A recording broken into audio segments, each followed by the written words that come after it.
This episode is brought to you by Nordstrom. Summer's almost out and fall's calling. Luckily, Nordstrom has everything you need for the season ahead, all under $100. Discover new arrivals from your favorite brands like Mango, Princess Polly, Wave, Free People, BDG, and more. Whether you're planning a last-minute getaway, heading back to class, or refreshing your office looks, you'll find the latest trends and beauty must-haves without breaking your budget. It's easy, too, with free shipping, free returns, and in-store order pickup. Shop today, in stores, and at Nordstrom.com. Una silla de masajes puede parecer extravagante. 8 configuraciones diferentes, intensidad ajustable, además es calefaccionado. Y se siente tan bien. Sí, una silla de masajes puede parecer extravagante. Y 2, bueno, aún más. Pero cuando esas sillas de masajes vienen con un auto, se vuelven bastante prácticas. El nuevo Volkswagen Tiguan 2025 con funciones premium como los asientos delanteros con masaje disponibles. Solo parece extravagante. It's back to school season and Clorox is donating 2 million disinfecting wipes to classrooms across America. Because back to school means things can get a little bit messy. Just ask second grade teacher Mr. Torres. Put me and just one Clorox wipe on a team? We can take on crayon smudges, sticky fingerprints on every surface, sneezes on the door handle, juice box explosion by the sink, snack crumbs, and don't even get me started on the bathroom passes. Clorox disinfecting wipes. Teacher's #1 wipe. Think about it. Bathroom passes. Clean feels good. Based on unit sales data. This series contains adult language and descriptions of graphic violence throughout. Listener discretion is advised. Cavalry Audio.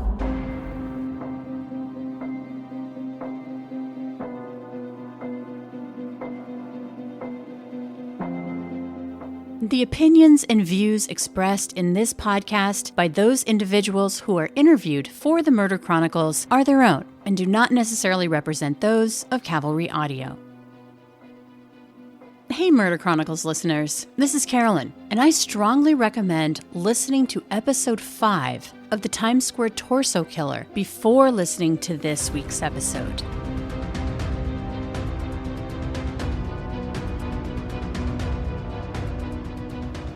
You're listening to episode 15, Confessions of the Times Square Torso Killer.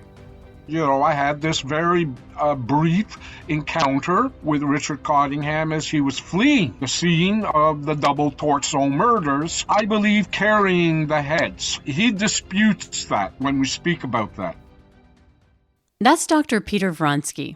He's describing a probably less than 15-second encounter with a man who would change his life. This encounter would happen at the end of 1979, but he wouldn't write about it for nearly 40 years. And when he did, he would describe this encounter and the stranger he would refer to as my serial killer. This action started a chain reaction that no one could have predicted. And it all started with a twist of fate, a situation that had stranded him in New York City for 24 hours. First of all, I'm a Canadian on a work mission. I shouldn't even be in the United States. You know, I'm working for a Canadian company, but I know that it would be considered as working in the U.S. because I'm at that moment operating in New York, even if it's for 48 hours and so forth. So saying I got to be back on a film shoot in Toronto the next day. All right, I'm already stranded here in New York. He needed to find a cheap hotel for the night in Times Square and would have a brief encounter with a man who had, unbeknownst to him, murdered 2 women, dismembered their heads and hands, then doused their bodies with a flammable liquid and set them on fire in a hotel room before fleeing. Peter had no idea that this was happening, of course, because he'd been impatiently waiting in the hotel lobby for the elevator. Finally, the door slid open and there was this man, and he's hurriedly getting off the elevator as Peter was trying to get in.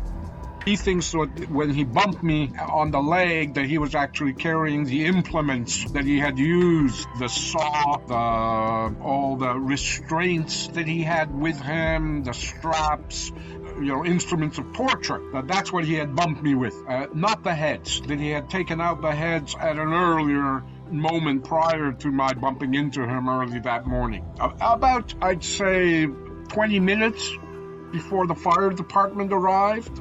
Vronsky is a Canadian author, true crime historian, and an investigator who is writing about the horrific killing spree of Richard Cottingham. Now, in episode 5, we chronicled the investigation of the so-called Times Square Torso Killer, who would ultimately be unmasked 5 months later as Richard Cottingham in an unrelated kidnapping and attempted murder case. Again, I want you to get the most out of this interview with Peter, so please go back and listen to episode 5 first. It'll definitely be easier to follow along with all the crazy twists and turns that are happening right now.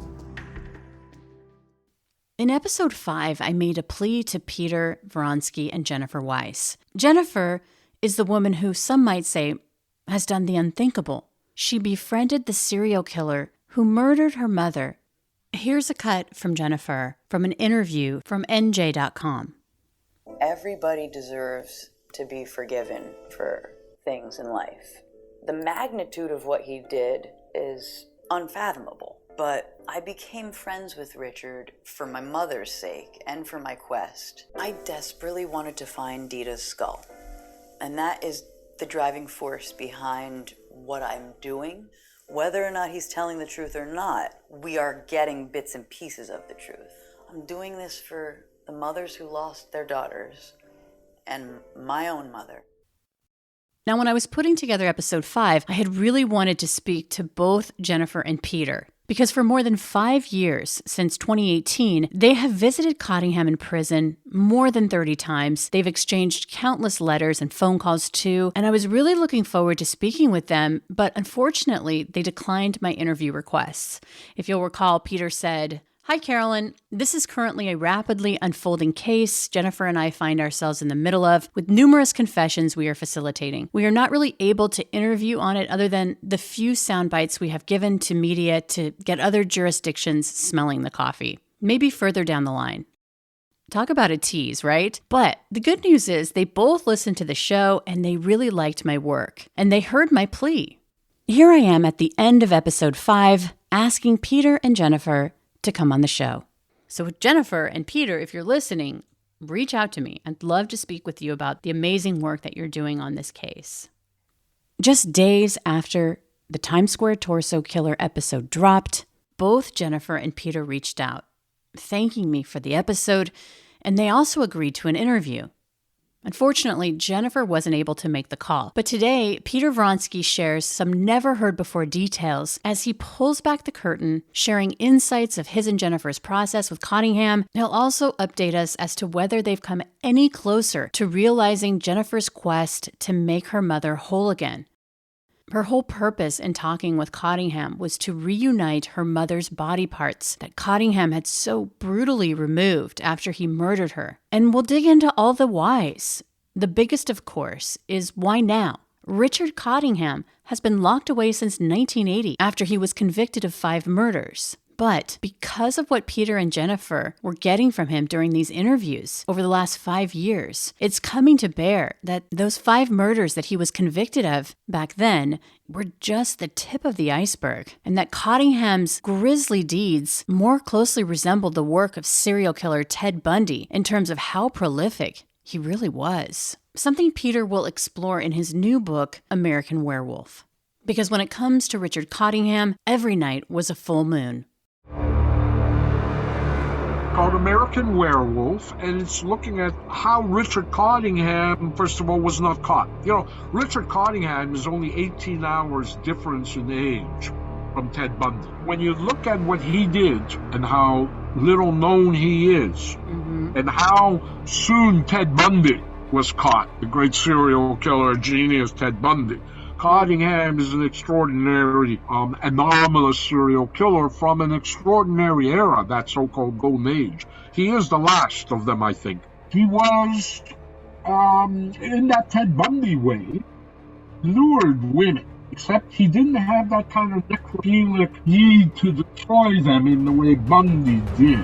Well, it sounds like he got off on sexual violence, and so he got off on dominating and controlling his victims, which is very typical of serial killers. Like him, he was very sadistic, and of course control over the victim is about sadism. Why do you think that Ted Bundy is so well known? I mean, it's gross to say, but and Richard Cottingham. Easy. Cottingham kept his mouth shut from the moment he was arrested. He speaks to no one. Until now. And when you listen to the details, I'm just going to tell you, When it comes to the confessions of the Times Square torso killer, Mark Twain's quote that truth is stranger than fiction is really just the beginning. What's actually more spot on is the whole quote that was written by Twain, which actually says, "Truth is stranger than fiction, but it's because fiction is obliged to stick to possibilities. Truth isn't." Because who could have ever predicted that the brutal serial killer Richard Cottingham, who's been in prison since 1980, convicted of 5 murders back then, and now claims he's responsible for up to 100 homicides, and that he is now confessing these crimes to the daughter of one of the women, Dita Gudarzi, that Richard Cottingham had murdered, sexually tortured, and dismembered, and that the man helping her over the last 5 years, Peter Vronsky, just happened to be in the same hotel, bumping into Cottingham as he was fleeing away from the scene. So let's get back to that hotel in December of 1979, when Peter is a young man who finds himself in a really awkward situation. Essentially, Peter came to New York on a work project that got delayed a day, and so he had to find a cheap hotel, which brings him to the Travel Inn Motor Lodge. It's super sketchy, he doesn't want to be there, and he's impatiently waiting at the elevator in the lobby, and it feels like it's taking forever. Finally, the elevator door opens up, and this guy walks out and sort of pushes past Peter. And they kind of do this thing where they go back and forth, trying to get out of each other's way, the whole nonverbal but kind of rhythmic, you go, then you go, I'll go, you go thing, which went on for an extra couple seconds. But when that back and forth thing stopped, and the guy gets off the elevator, he bumps Peter's leg with his bag. It seemed like he was holding up the elevator forever, and so I looked at him, to give him a dirty look, let's take you get on the elevator, you jerk off, right? And so there's this regular geschmuzzle standing there, a New York guy, all right? And the only thing I remembered about him was his hair. It was almost like a Page Boy, Prince Valiant haircut. And the only other thing was that he was kind of looking right through me. Even though he was looking toward me, he was looking through me. He was like looking behind me. And what I think he was looking at was the light coming from the street. Because the elevators, it was a very small lobby. He was like fleeing. He held up the elevator because he wanted to see if the fire that he had set up in the room had taken hold. And he was looking through me at where he had to get out into the street. He doesn't need to go to the 4th floor, and yet, on a whim, he does, knowing it's where the man with the sandy blonde hair who just bolted out of the elevator came from. I'll go to his floor. And so I hit his floor. When I got there, when the doors opened, the first thing I smelled, they later described it like the smell of burning chicken feathers, or obviously it was hair. That was, the smell of burning hair, which has a very distinct smell. I assumed that's what you get for, I think it was $47 or something Sunday night, or $45. When Peter walked off the elevator and into the hallway, there was a lot of commotion that he hadn't expected. It began to get gradually just hazy, and eventually when I came around the corner, that's when I saw now what was smoke clearly, just a little bit rolling along the side. I never saw any flames or anything like that, but the staff were banging on doors. There were housekeeping people there. They were raising an alarm. There wasn't an alarm. They were raising an alarm. And I just went down the fire stairs. And as I came out, the fire department was arriving. I was just coming off the ramp into the street. And the first thing I said was, hey, I'm not staying here. I got to go find another place, because I was stranded in New York and I needed to find a cheap place very near the place I had to go to the next morning. He didn't want anything to do with whatever drama was happening, and he'd left before the firefighters had come to put out the flames. He didn't know that first responders would find 2 dismembered bodies of young women. And so the next morning, when I got to my destination, I saw the newspaper in the lobby and read the story about the fire that I was caught in Sunday morning, for the first time. And so when I make the connection No, I only made the connection to the fire, not to the guy on the elevator, right? The guy on the elevator was one of, 30, 40 people I had passed that morning. And the idea that there was such a thing as a serial killer that would be somebody that you might have passed anonymously that way, without blood dropping off their fangs and thing, was not a popular concept. The word serial killer, only emerges maybe 2 years later. It would be a few years later when Peter finally put it together that the guy that he ran into for a brief moment in the elevator was the Times Square torso killer, Richard Cottingham. Until I saw his picture, maybe 2 years later, 18 months later, when he's on trial, I knew that they arrested the guy who had perpetrated that fire crime and he was charged. I never saw his picture. I see this picture and I go, he had the hair, right? It was the same hair. This nondescript guy that he literally bumped into and for whatever reason, instinct, followed this random stranger's movement by pushing the button to the 4th floor, a floor that Peter wasn't planning on even going to. This one random encounter began a lifelong interest that Peter had in understanding the motivations of serial killers. So that was my first brief encounter with what I didn't know what it was I had encountered. And this was before you had the word serial killer, and we didn't know exactly what they were. And so the idea of this anonymous guy that I bump into in the elevator being, the neighbor next door who might be a serial killer, or your husband that might be a serial killer, or a father or classmate, all those concepts we have today wasn't a concept at that time. So I never thought about him until much later, like layers of an onion. And 40 years later, when Peter chronicled this encounter with Cottingham in 2018, in a story that he'd written about his so-called serial killer, would change the course of his life for the next 5 years. We'll be back after a quick break. It's Wednesday, Adams. I see you're trying to distract yourself from your own banal thoughts. Let me help. Here's a recording thing made of my latest root canal.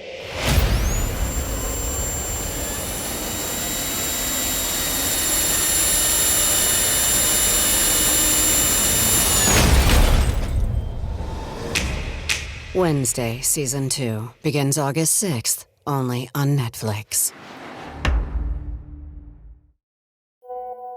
On WhatsApp, no one can see or hear your personal messages. Whether it's a voice call, message, or sending a password. To WhatsApp, it's all just this. So whether you're sharing the streaming password in the family chat or trading those late-night voice messages that could basically become a podcast, your personal messages stay between you, your friends, and your family. No one else. Not even us. WhatsApp. Message privately with everyone. I lived a whole other life as a journalist and filmmaker and producer. And so when I began to write, one of the first things I wrote about was my first encounter with this serial killer. And I describe it as my serial killer. And Jennifer, as I was writing my last book, Sons of Cain, which was supposed to be my last book on serial killers, Sons of Cain, a history of serial killers from the Stone Age to the present. I don't want to write about these mutts anymore, or think about them, or anything to do with serial killers or the like of them. I'm about to send in the book, and as Cottingham, I describe him as my serial killer in the way the 2 girls he left there, whose hair I smelt burning, who I inhaled in my nostrils. But can I just stop for a second? If he'd already taken the heads off, is that because he'd burned their torsos and it would be... the pubic hair. Pubic hair, okay. He set fire as well. He specifically directed, sprayed certain... It wasn't like they were roasting torsos. There were just parts of them. And one of the parts that he had burned were their genitals. So their heads he had taken with them. So what I had smelt was their pubic hair. That's how close I got to the victims. I think that the way that you're describing it is, I can see how it would be literally seared into your brain because that's how close you were. it's kind of shared in my chemistry, in a sense, because I inhale particles of their charred corpses. And intimate particles, if you want to even put it that way. I always wondered, I knew that how one girl is unidentified. The other, of course, is Didea Gudarzi, Jennifer's mom. And I knew from the public record that she was identified partly through her shoes and partly through the fact that she has a cesarean scar, and that narrowed down the search, and that she had a child a year before she was murdered that she had given up for adoption. And I always wondered whether, first of all, that child knew, and I knew it was a female infant. I always wondered whether she had known what happened to her mother, what that death meant to her, whether she vanished in some horrific adoption system, in some institution. And so I was very much aware of the existence of a daughter that the day I had. And so as I'm handing in my book, the daughter calls me on the phone, right, late at night.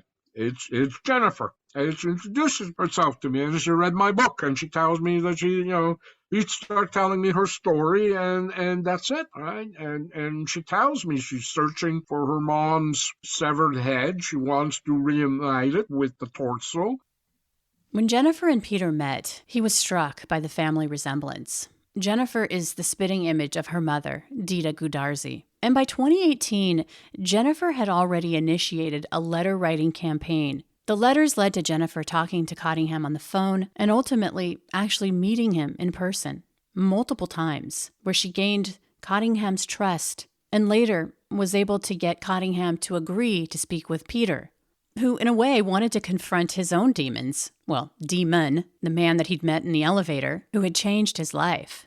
When I had my reunion with him that Jennifer had sponsored 30 years later, more, in 2018, I sat down with him. First thing we talked about was, the first thing I wanted to know, does he remember me the way I remember him? And he didn't remember me at all. But the first thing he asked me, though, and he asked it in what was a genuinely, appeared to me, a worried, concerned way. He goes, did the police interview you?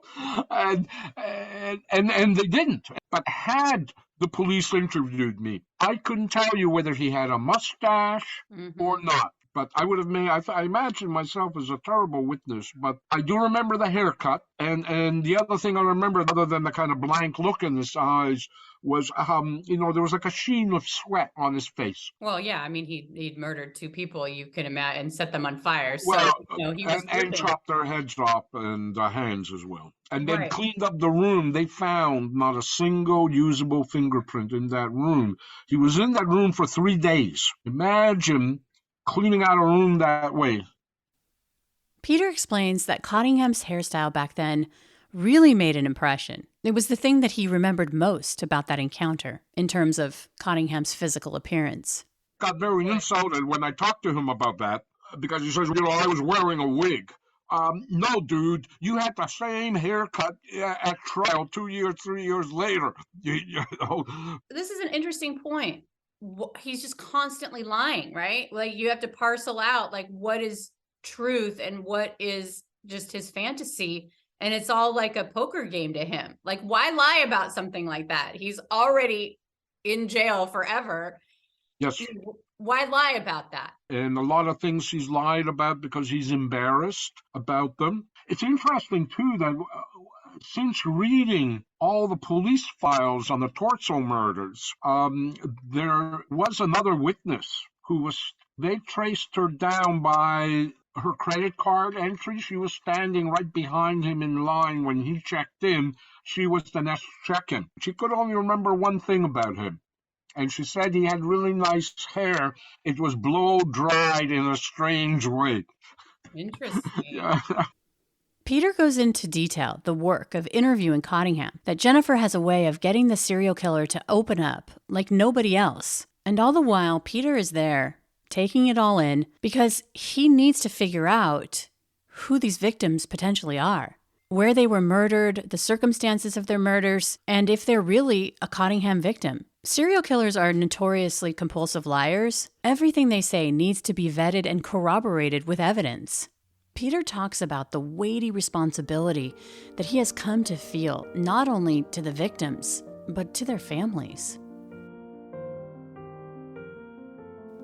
I'm always very much aware that I have, like, damn, I got Didea's daughter, her family life, and I know all of Jennifer's kids. You know, she's got 4 kids, and that's, you know, Didea's granddaughters, and so I had that same connection with, you know, I had that same connection on the McGraw case, you know, where I had the granddaughter of the victim working with me. Oh, that's in both cases.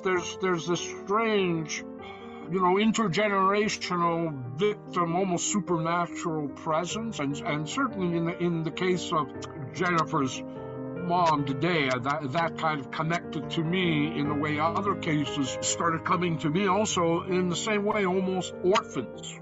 Showing up at my door in the way Sonia Ruiz McGraw showed up at my door with her grandmother's case. And that too happened almost on a strange, synchronous level as Jennifer got Cottingham talking, and Cottingham described these murders, that I began to see, like, what murders is he talking about? Because Cottingham has no memory of where he did them or when he did them. He just remembered certain things about the crime scene, certain things about the victim, and kind of, you know, a road sign he might have seen on the way there. But whether it was in 1968 or 1972, he's got no idea. But he'll remember the victim, their appearance, but he will have no idea of the name or the nomenclature. So he was killing in places he didn't know where he was. And so I located one of the murders he was describing, and it happened to be Sonia's grandmother, Lorraine Montalvo McGraw. And this came out of the intense interviews that you had with Cottingham and Jennifer. It's like 5 years now, right? 5 years now, yes, exactly, out of those interviews. Peter's referring to Sonia Ruiz McGraw. She's the granddaughter of another of Cottingham's victims, Lorraine McGraw, who Cottingham says he murdered on March 1st, 1970. Lorraine's body was found beaten and dumped by a water tower in South Nyack. She'd been strangled. Sonia, inspired by Jennifer's work, also started sending letters to Cottingham and was able to build a trusting relationship over 18 months through emails and phone calls to get him to tell the truth of what happened to her grandmother. From these interviews, they've been able to work with law enforcement, when they've been willing, on trying to back up these confessions. Right now, authorities in New York and New Jersey have officially linked Cottingham to 17 murders. But it hasn't been easy. There were a lot of politics involved.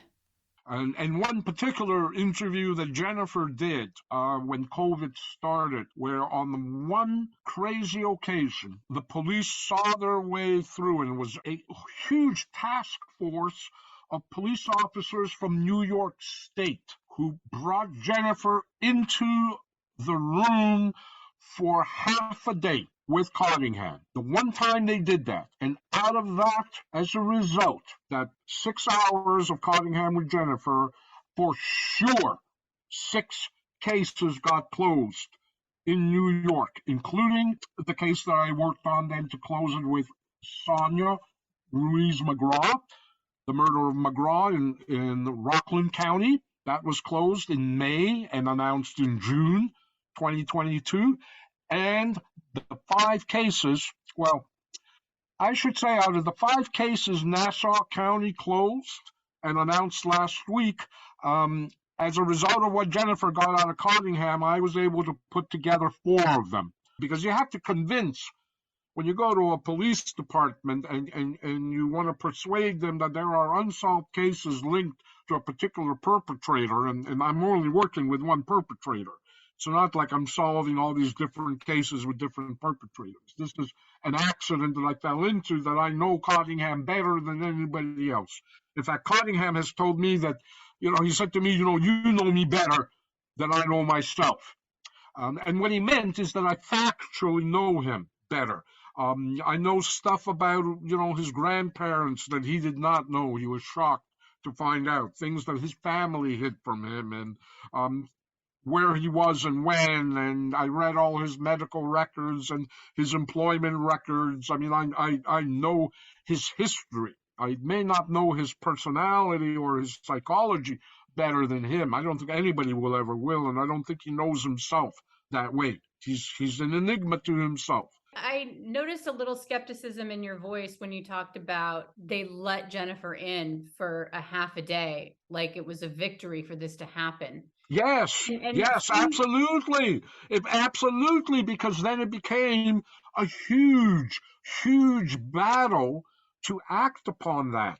The idea that an amateur, like, oh my God, we let Jennifer in, an amateur in there, but we're all hardcore investigators, and then the DAs, oh, how can you let a non-law enforcement person in there? You know, we can't use that. And so all the intelligence that was derived from that meeting could have been used over if they had brought Jennifer back in, and more could have been gathered from Cottingham because he responded to her in the way he would have never responded to the detectives, but in their presence. That's the problem. It was in their presence because Jennifer has this rapport with him that no cop can have, that even I can't have, and that a female cop cannot have. It was humiliating to them. You got different DAs too. You know, Nassau County DA is not the same as the Queens County DA or the Bergen County DA, and or the Rockland County DA. So it depends on the jurisdiction. It depends on the elected district attorney, the politics. And the other thing is jurisdictions are sabotaging each other. They want to make their own jurisdiction the priority, and so they will not risk assisting another jurisdiction. Because remember, Cottingham more or less was under the control and in the custody of Bergen County. He's in the corrections system of New Jersey, imprisoned through Bergen County. It's very easy for Bergen County to ask for Cottingham to be transported away from the prison or have a prison visit. Much easier for Bergen County than it was for New York. Bergen County refused to assist New York in that series of cases and rushed ahead to close their own cases. So there's politics there, and the politics go back to Prohibition days. You know, when New York, and you got to remember, for those who are not familiar with the geography, Bergen County is just across the river from Manhattan, right? So people from Manhattan look at Bergen County, and a lot of people who do a lot of business and money and laundered money and political money are doing it, you know, from the wealth of Bergen County.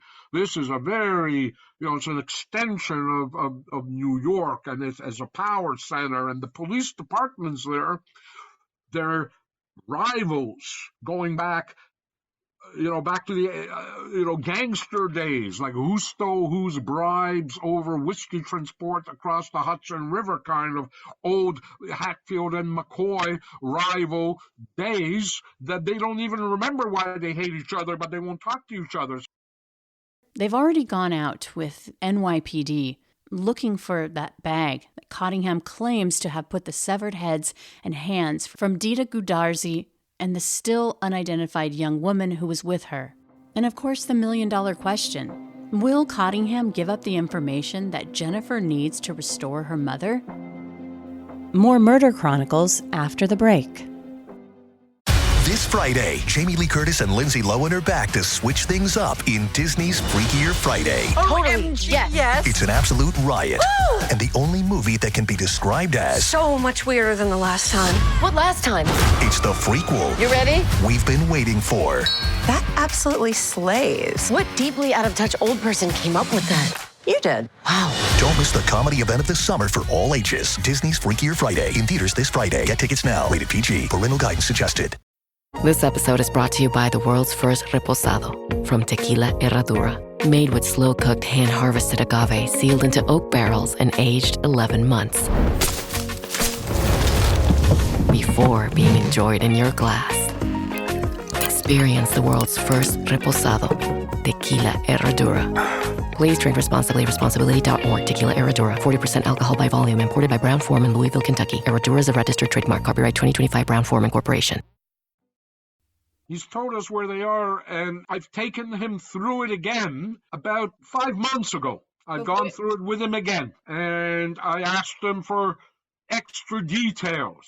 I asked him to tell his whole story again. He added another detail to his story, which brought me back to the same place where we were before, but perhaps 100 yards, not even 100 yards, perhaps 60 yards further than when we looked, than where we looked when we looked. So we looked in the beginning of 2019. By COVID times, the nature of NYPD has radically shifted.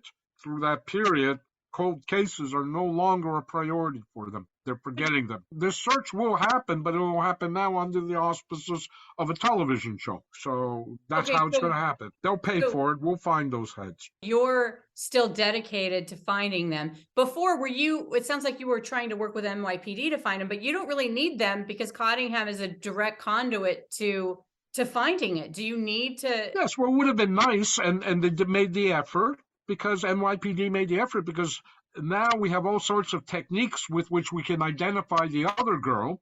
Aside from getting Jennifer the peace of mind that she wants to reunite her mother's body parts, there's a chance still of identifying this girl, which is why NYPD just jumped on this. They were doing this within, I'd say, 9 weeks of my first meeting with them. They did it. They went out and they did it.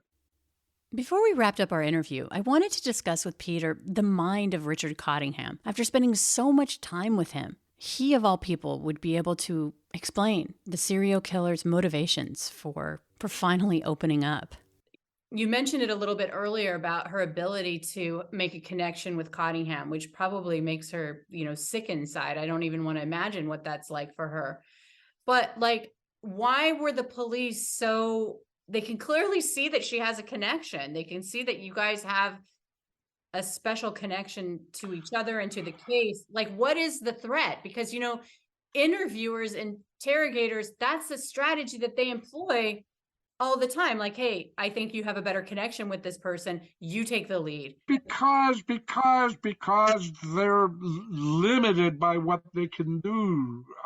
It's the same reason I was useful to them, because, with Rich, you have to talk to him, and you have to talk to him for hours. What cop has time for that, right? They don't have time for that. But nor can they, in the world of law enforcement, where there's the chain of evidence that's essential, and you have a function, and it's a process, and it's a very almost ritualized process of justice, the wheels of justice. Jennifer, she would have to. How could they let an outsider like Jennifer or myself in? They can use us, and they use Jennifer.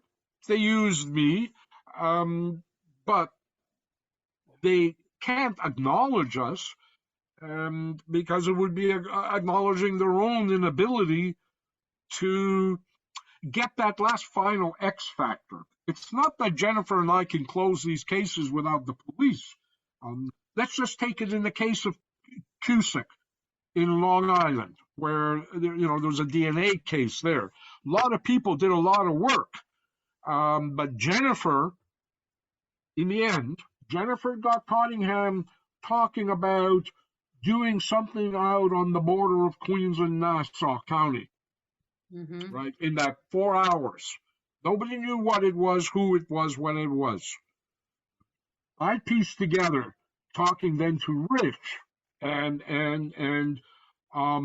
asking him about, his uncle who lived up the road, and how he used to like fishing, and the beaches out in Long Island, and he would start chattering away, and eventually the sunrise. We talked about movies and taking girls. We talk about dating a lot. what it was like to date. For me, I'm 9 years younger than him. So we shared dating stories. We had that rapport, Cottingham and I. And so when we talked for hours. Spent hundreds of hours with him. That's the way sometimes you would have to close it. Believe me, as an interviewer, I totally understand what you're saying, not obviously to the depth of in which you have spent time with this serial killer, but what did he say about the ones that he let live and what was his process? Because that really surprised me that there was a process. Yes. Well, there was no process. There was just inspiration and as you and I would have, like you meet someone, you like them or you don't like them. Mm-hmm. So right? He would kill the ones that he didn't like, but he killed a girl. He killed a girl for lying to him. He likes the ones that were honest with him, the ones who wouldn't try to steal that big role. That big role was more than just a ruse. That big role was also the key to life or death. If she went after that big role, she was killable. If she didn't go after the big role, if she was a nice girl and was honest with him, then she was survivable. So, he was playing God. Yeah, exactly. As he put it, he said, killing doesn't make you God. Knowing who will live or die does that. It sounds to me like another game of his where it's like, oh, well, if she does everything that I say and exactly the way that I say it, then she can live. I feel like the poker, I understand that he plays poker. I feel like his brain is somehow like, these are all games, his games that he's playing for his own pleasure. Essentially, it's random. It's completely random. And he talked about the randomness of it. If I turn left instead of right, if she did this instead of that. He described how he killed one girl who told him she was a vegetarian. And then a few hours later, she ordered a cheeseburger. And he realized she was lying to him, and so he killed her. It was theorized that Cottingham dismembered Jennifer's mother, Dita Gudarzi, and the still unidentified young woman who she was with because he wanted to destroy evidence and he didn't want anyone finding out who the women were. Peter explains, according to Richard Cottingham, what happened at the hotel before he ran into Cottingham so many years before. Realized they were being held hostage. They thought they were just partying with him. And so at the end of the day, like, he's got to pay. That time came to get paid. And then, especially Dita. Dita, the other girl was watching cartoons on TV, and Dita was the professional. Dita was the experienced working girl. Dita was the one who's mobbed up. Dita was the one who was saying, I've been here now all night, and I was supposed to be back in Trenton yesterday, and I'm not now, and I've been here all these hours, and you're looking at about $1,000. Cottingham realizes if he's gonna screw around with Dita, he's screwing around with her sponsor, and if he wants to come back to that bar, he's got to take care of Dita now, and he could have afforded her. Cottingham rolls the cash, and he knew Dita. They were friendly. Now Dita will say something wrong. That will set Cottingham off. Held there, tortured, then she's dead. And now he's stuck with these two dead bodies in a hotel room. Of course, people saw him with Dita. People would see him many times with Dita. They know each other. He saw her when she was pregnant with Jennifer. He knew her for years. He knew Dita Gudarzi. He knew that she had a mob sponsor, which I confirmed. She worked out of a mob-owned bar where she could have not worked unless she had a sponsor. He was a made guy from one of the 5 families. The police found him, interviewed him. He knew her. For a man who has been described as having no heart, no soul, no emotion whatsoever, the question remains, after staying silent for so many years, why is he confessing now? It's a combination of, he has the power to change people's lives by either taking life or letting life go on. He knows he had that godlike power to know who lives or dies. And it's always about power for serial killers. It's not about the sex. It's not about fetish or desire. It's about power, control. And so he has enormous control to now use his powers for good. No serial killer essentially believes himself as evil. They believe in themselves as compelled to do the things they did. They don't see themselves as an evil force. I don't think any evil force sees themselves. I'm sure Hitler thought he was doing good things. They all do. All evil people. So serial killers are the same way. He has some cognitive remorse, having done this time, having lived things, having experienced as well from both Jennifer and Sonia Ruiz McGraw, both of them have forgiven him. That too is very important for him psychologically, as have other victim family members too, including Karen Miller, the sister of Denise Velasquez. So he now can use this power he had to let some women live. He can also use that power to let some families rest in peace. Today, they are running out of time, and Jennifer and Peter know that. Cottingham is 76 years old. He's in poor health, suffering from diabetes and kidney disease. And he's confessing to so many cold cases. But will there be resources allocated to get justice for his victims and their loved ones? The incredible work that you and Jennifer have done and the time that you have spent, with this serial killer to get these answers, at the end of the day for the family, Yeah, So, I wish we could have done better. Just that one session that law enforcement led Jennifer into opened so, Diane Cusick would not have been closed if they hadn't brought Jennifer in that day, and she just confronted Cottingham in a way they couldn't, they didn't. And all that intelligence came out of that. We identified Cusick, we identified McGraw, brought in Sonia McGraw, and Jennifer in a way as well. Sonia was inspired by what she read about Jennifer. It's women inspiring, not just women, but people inspiring each other in this as well. Jennifer was inspired by what Nadia Fitzani did to go in and see this serial killer in 2009 and get him talking. And so she followed in Nadia's footsteps. She brought me in and she established that rapport and opened the whole different world. And it's been quite a ride. I don't know what we're going to do next. There's other cases. The ones that the 5 that were closed in Nassau County are of 13 cases there. The other ones he couldn't remember. They're his. But the other ones, he could not sufficiently remember the case details for Nassau County to check them off with their case files. They weren't persuaded by him that they're his. Only these ones, these 5. And that's the way it'll remain. Those cases will now remain forever unsolved. They're very likely his. There's a whole bunch like that in Jersey right now, still in Bergen County. He's talking about them. Other family members are taking their inspiration from Jennifer and now from Sonia McGraw as well.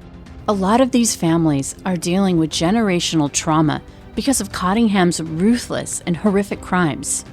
Getting answers is some resolution for them, which is why the work that Jennifer and Peter have done and continue to do over the last 5 years has really helped the victims' families. You only have to listen to Darlene to understand the power of what they're doing.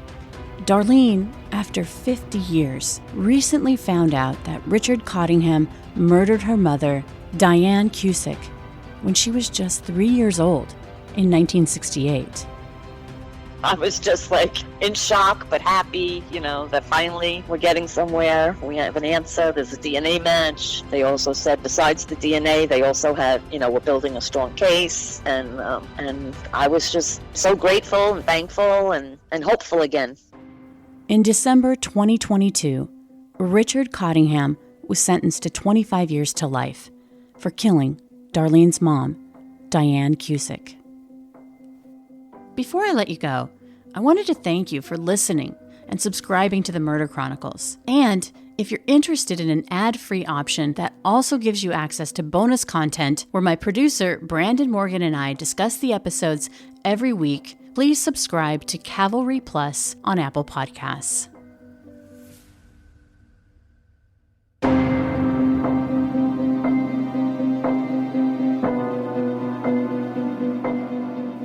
The Murder Chronicles is a Cavalry audio production recorded live in the beautiful Pacific Northwest. We're produced by Brandon Morgan and myself. Our executive producers are Dana Brunetti and Keegan Rosenberger. Josh Windish edited and mixed this episode. Music by Soundstripe. For Cavalry Audio, I'm Carolyn Osorio, your writer and host. Thanks for listening.